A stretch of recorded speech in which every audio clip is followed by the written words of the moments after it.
दोस्तों यूपीआई की कितनी सारी एप्लीकेशन इस वक्त में मौजूद हैं। आप भी 2-3 तो यूज़ कर ही रहे होंगे। गूगल पे हो गया, फ़ोन पे हो गया, या फिर दूसरी कोई एप्लीकेशन होगी, भीम हो गया, मतलब इस तरीके की यूज़ कर रहे होंगे। लेकिन फ्लिपकार्ट ने भी अपना यूपीआई लॉन्च कर दिया है। इन्होंने एक्सिस बैंक के साथ में पार्टनरशिप करी है, जहां पर फ्लिपकार्ट के अंदर भी आप यूपीआई सर्विस को यूज़ कर सकते हो इनकी, और बाहर भी यूज़ कर सकते हो। लेकिन फिलहाल के लिए सर्विस सिर्फ एंड्रॉयड यूज़र्स के लिए ही रोल आउट की जा रही है, जहां पर अगर फ्लिपकार्ट का देखा जाए कि भाई इतनी सारी एप्लीकेशन यूपीआई की ऑलरेडी मौजूद है, तुमको क्यों लाने की ज़रूरत पड़ेगी और क्यों तुम्हारी यूज़ करें। तो यहाँ पर इनका कहना है कि भैया इसके अंदर हम आपको डिस्काउंट देंगे। हाँ, अगर डिस्काउंट देते हैं अपने प्लेटफॉर्म के अंदर कि भैया हमारे फ्लिपकार्ट यूपीआई का यूज़ करो और उसके बाद में आपको इस प्रोडक्ट के ऊपर डिस्काउंट मिलता है, तो बंदे यूज़ करें। लेकिन वैसे तो ऑलरेडी बंदों ने इतनी सारी यूपीआई ऐप डाल रखी है, और मतलब जितनी ज़्यादा डालोगे उतना ज़्यादा रिस्क रहता है ना कि कोई एक में किसी में लूप होल निकल गया और वही हैक हो गई तो पता लगेगा भाई पैसा ही निकल गया बैंक से। तो यहाँ पर फ्लिपकार्ट का कहना यही है कि भाई हम डिस्काउंट देंगे, तो दोगे तो ठीक है, वरना बेकार है।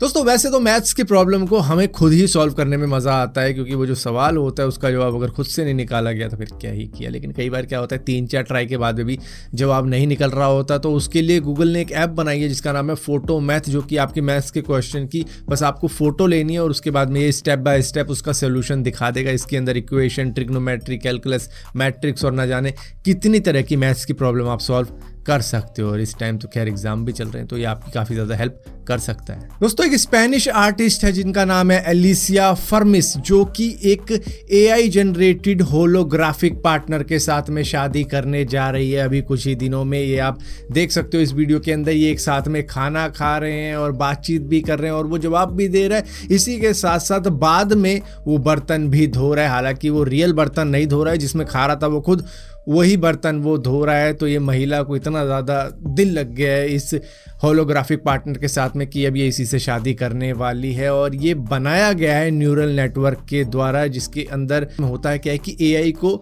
एक मेथड दिया जाता है कि किस तरीके से तुमको प्रोसेस करना है डेटा को, तो उसी वजह से ये उस तरीके से बात कर पाते हैं जैसे कि एक रियल पर्सन कर पाता है, क्योंकि डेटा प्रोसेस करने की इनमें इतनी कैपेबिलिटी होती है कि सीखते चले जाते हैं और ऐसे ही जवाब देते हैं जैसे कि आज चैट जीपीटी आपको दे रहा है। दोस्तों यूके का एक शख्स है जिसका नाम है डेविड मिचनर, जिनकी एज 89 ईयर्स ओल्ड थी, जिनकी अचानक से जान चली जाती है, जिसके बाद में इन्वेस्टिगेशन में ये मालूम चलता है कि इन्होंने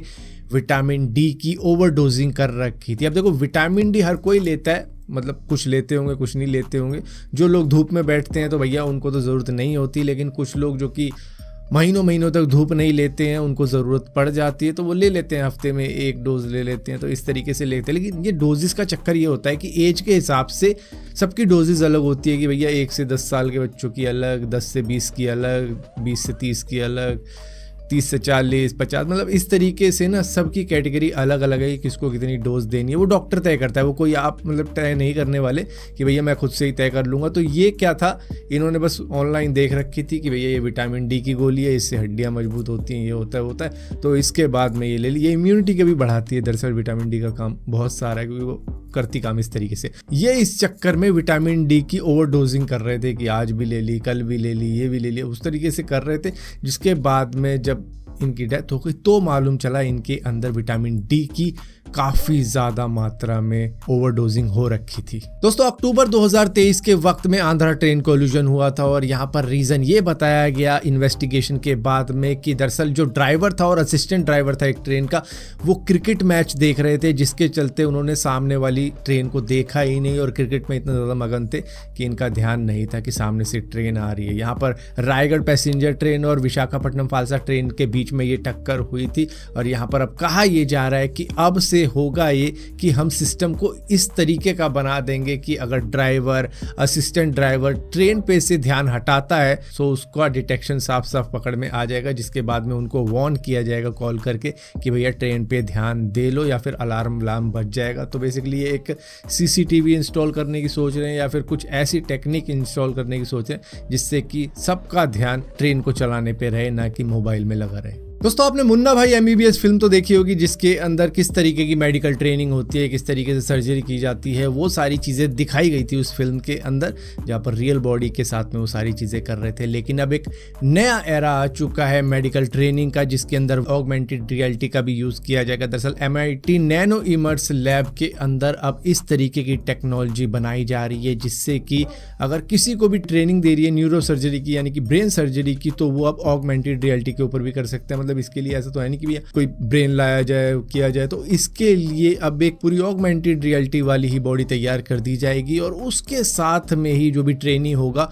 वो ट्रेनिंग ले सकता है, और किस तरीके से सर्जरी की जा सकती है, किस तरीके से क्या किया जाता है, जो भी मेडिकल ट्रेनिंग के अंदर सिखाया जाता है वो सिर्फ उस ऑगमेंटेड रियलिटी के ऊपर ही सीख सकता है। यहाँ पर ये जो ट्रेनिंग होगी ये दरअसल उनके लिए होगी जिनको विदेश जाना पड़ रहा है कुछ सीखने के लिए, तो उनको अपने ही कंट्री के अंदर सिखाया जा सकता है, और वो भी विदेश के मतलब जिस तरीके की टेक्नोलॉजी वहाँ पर है वो यहीं पे ही सीख सकता है इस ऑगमेंटेड रियलिटी से।